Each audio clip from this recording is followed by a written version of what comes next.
जादुई विशाल आम की बाइक। शहर से थोड़ी ही दूरी पर जंगल के पास एक किसान रहता था। उस किसान ने अपने खेतों के पास ही अपना घर बना रखा था। सारे खेतों में बस आम की फसल उगा करती थी।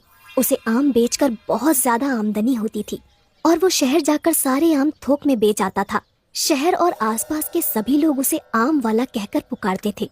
उस आम वाले का एक छोटा बेटा भी था जिसका नाम कमल था।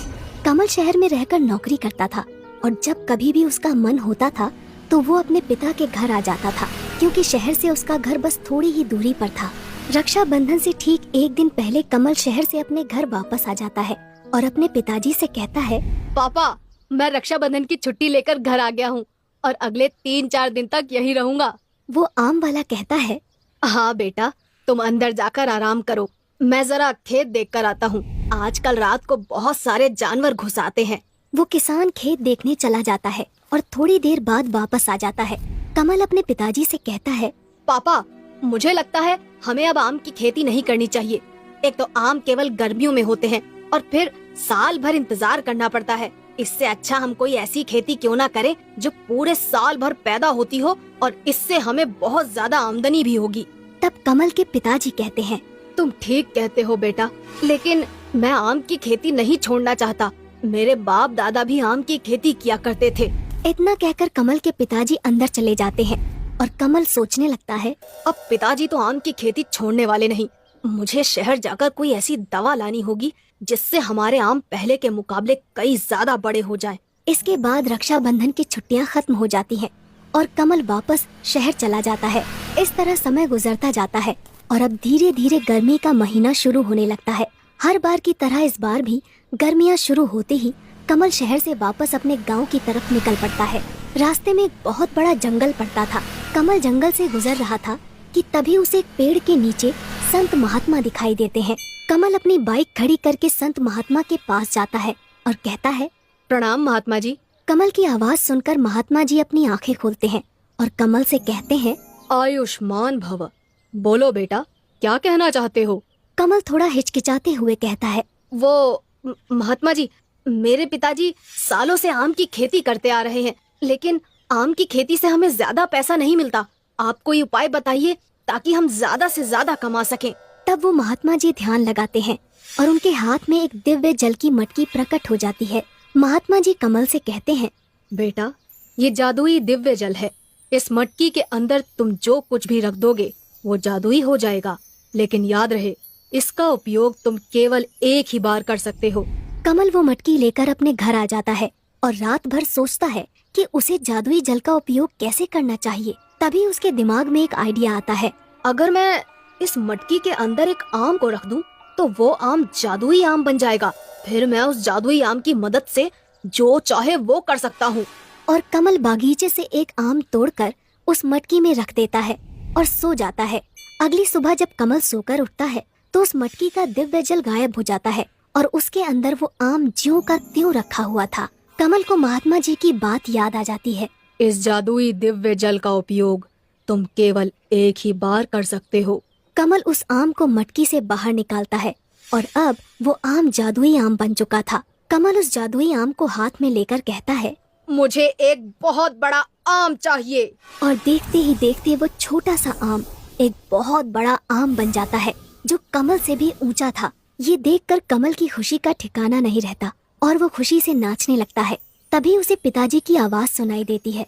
कमल तुरंत उस आम को वापस से छोटा करके अपने बैग में छुपा लेता है और अपने मन में सोचता है, पिताजी तो बहुत सीधे साधे आदमी हैं। अगर उन्हें इस जादुई आम के बारे में पता चल गया तो गड़बड़ हो सकती है। मुझे यहाँ से दूर वापस शहर जाना होगा। और अगले ही दिन कमल शहर जाने लगता है, लेकिन इस बार वो पैदल शहर को जा रहा था। ये देखकर कमल के पिताजी कहते हैं, बेटा कमल, क्या बात है? इस बार तुम अपनी मोटरसाइकिल नहीं लेकर जा रहे हो क्या? तब कमल कहता है, नहीं पिताजी, मुझे अब इस मोटरसाइकिल की जरूरत नहीं। मेरे दोस्त के पास बहुत सारी मोटरसाइकिल है। इतना कहकर कमल शहर की तरफ निकल पड़ता है। जंगल में पहुंचते ही कमल अपने बैग से वो जादुई आम बाहर निकालता है और उससे कहता है, मुझे एक जादुई विशाल आम की बाइक चाहिए। और देखते ही देखते वो आम एक बहुत बड़ी आम की बाइक बन जाता है। कमल उस जादुई आम की बाइक पर बैठकर पूरे जंगल का चक्कर लगाता है और आज उसे बहुत मजा आ रहा था। तभी अचानक जंगल में हाथी आ जाते हैं और कमल के पीछे पड़ जाते हैं।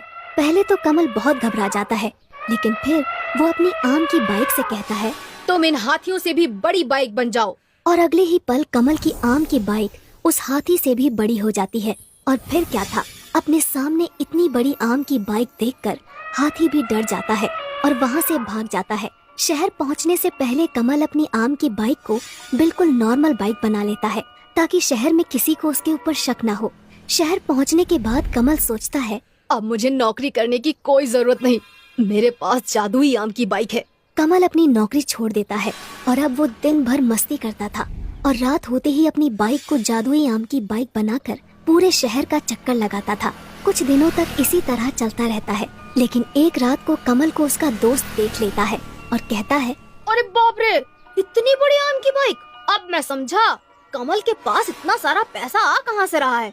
आजकल इसकी इतनी अकड़ बढ़ गई है, इसे सबक सिखाना ही पड़ेगा। अगली सुबह होते ही कमल का वो दोस्त कमल के पास पहुंच जाता है और उससे कहता है, अरे भाई, तुम तो हमें भूल ही गए।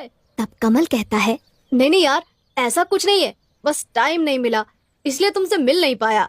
तब कमल का दोस्त कमल से कहता है, अरे बाप रे, हाँ कोई बात नहीं, आज तुम्हें मेरे साथ चलना ही होगा।